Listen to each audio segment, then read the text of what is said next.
Thank you, Mr. President. Let me begin by thanking the delegation of the Russian Federation for organizing today's open debate. I also thank Under-Secretary General Ms. Izumi Nakamitsu for her briefing. The illicit transfer and illegal diversion of arms, including conventional arms and ammunitions, small arms and light weapons, as well as weapons of mass destruction, their delivery systems and related materials, equipment and technology to non-state actors, including armed and terrorist groups, pose serious threats to international peace and security.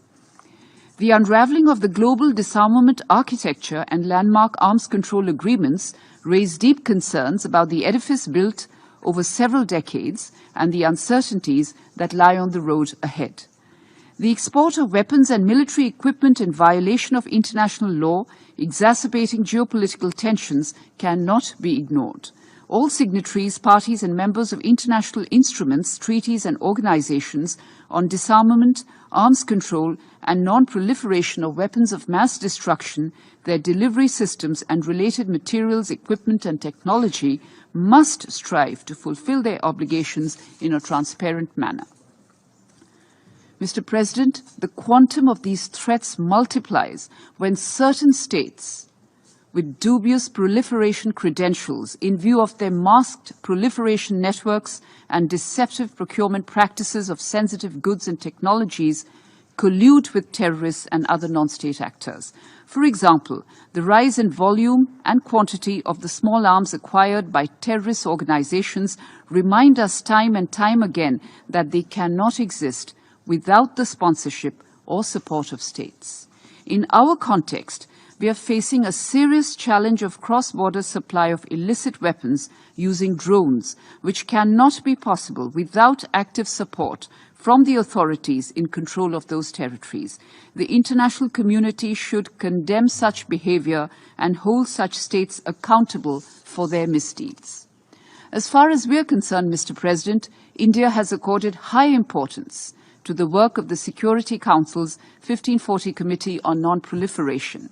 We've been consistent in stressing the importance of addressing the rapid evolution of proliferation risks due to new and emergent technologies, particularly access to weapons of mass destruction, their means of delivery and related materials, equipment and technology by terrorist groups and other non-state actors.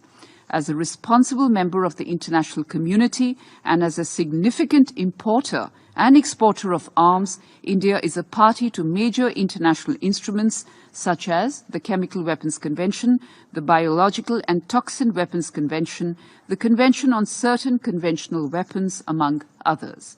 India also supports the UN Programme of Action on Small Arms and Light Weapons, as well as the UN Register on Conventional Arms and the UN Report on Military Expenditures.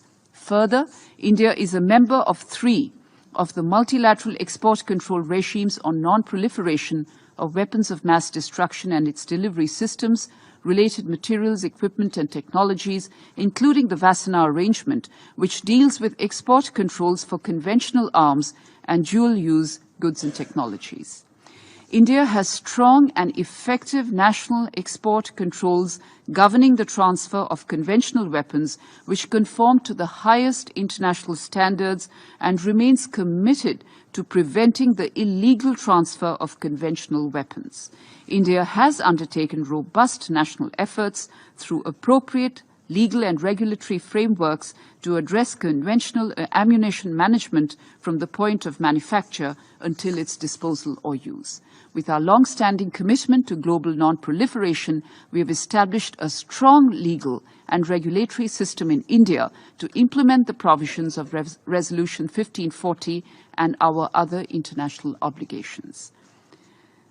The pursuit of the prevention of unregulated trade in conventional weapons and related dual-use goods and technologies, Mr. President, cannot restrict and should not prejudice the legitimate right of states to engage in arms trade for self-defense and in pursuit of their foreign policy and national security interests. It is important, therefore, to strike a balance between the obligations of exporters and importers without unduly hampering legitimate trade in conventional arms.